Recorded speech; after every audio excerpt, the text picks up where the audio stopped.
大家好，我是小英。很多人把排骨买回去，不是红烧就是炖汤。今天给大家分享一个不一样的新吃法，比炖汤简单，比红烧还香。一起看看是怎么做的吧。今天花30块钱买了2斤排骨，让老板切成小块，然后往排骨里面加入1小勺盐，再加入多一点的清水，把排骨清洗一下。用淡盐水清洗排骨，可以软化肉质，让这个排骨吃起来口感滑嫩，不腥不柴。把食盐搅拌至融化之后，放一旁浸泡半个小时。半小时之后，我们来看一下，泡出了很多的血水和脏东西。血水就是排骨腥味的来源。然后把它控干水分捞出来，再用温水多清洗几遍，一直洗至水变得清澈就可以啦。我们来看一下，这样清洗过的排骨就非常的干净了。然后把它控干水分捞出来，放到肉篮里面控干水分，再把控干水分的排骨倒入大一点的碗中备用。接下来准备一把清洗干净的小葱，切成长长的小段。再来准备1块去皮的生姜，先切成薄片，再改刀切成细丝。切好之后放入排骨里面，再往里面加入2勺生抽，1勺料酒去腥，1勺老抽上色，1勺蚝油提鲜，1小勺盐，适量的胡椒粉，然后用手充分的抓拌均匀。我们可以多抓一会儿，让排骨充分的吸收料汁。抓均匀之后放一旁腌制20分钟。接下来准备多一点的大蒜，先用刀给它压扁，然后再剁成蒜末。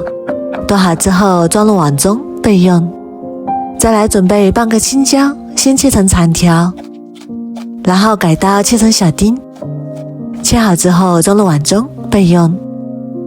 再来准备半个洋葱，先切成细丝，再改刀切成洋葱丁。切好之后和青椒放在一起。现在我们的排骨也已经腌好啦，然后把里面的葱姜挑出来不要。葱姜挑干净之后，再往里面加入1勺玉米淀粉，然后用手充分的抓拌均匀，让每一块排骨都裹上一层薄薄的淀粉。加入淀粉可以锁住排骨的水分，这样做出来的排骨更加的滑嫩，它的口感不发干也不发柴，像这样黏糊糊的就可以啦。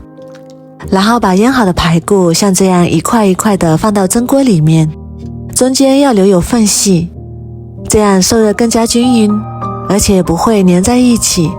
排骨用蒸的方式可以锁住里面的水分，而且营养不流失，吃的时候口感更加的鲜嫩多汁。然后盖上盖子，上气之后大火蒸25分钟。时间到了，我们打开看看，哇，好香啊，看起来就非常的有食欲。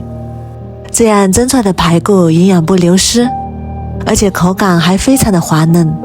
如果喜欢吃更加软烂的，可以多蒸5分钟，然后把它一块一块取出来，装入碗中备用。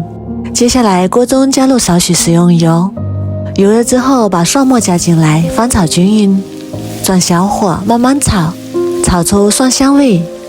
炒香之后再把青椒和洋葱丁加进来，继续翻炒均匀，炒出香味。炒香之后再加入1勺老干妈豆豉酱，继续翻炒均匀，炒出酱香味。炒香之后再把蒸好的排骨倒进来，继续翻炒均匀，让每一块排骨都裹上料汁。喜欢吃孜然味道的还可以撒一点孜然粉，也可以撒一点烧烤料，最后加一点白芝麻增香。继续翻炒均匀就可以出锅啦。哇，真的是太香了，口水都要流出来了。一个简简单单的风味排骨就做好啦。这样做出来的排骨吃多了也不会上火。如果你也喜欢，赶紧收藏起来试试吧。我每天都会更新不一样的美食视频，喜欢我的视频就关注我吧。谢谢您的支持。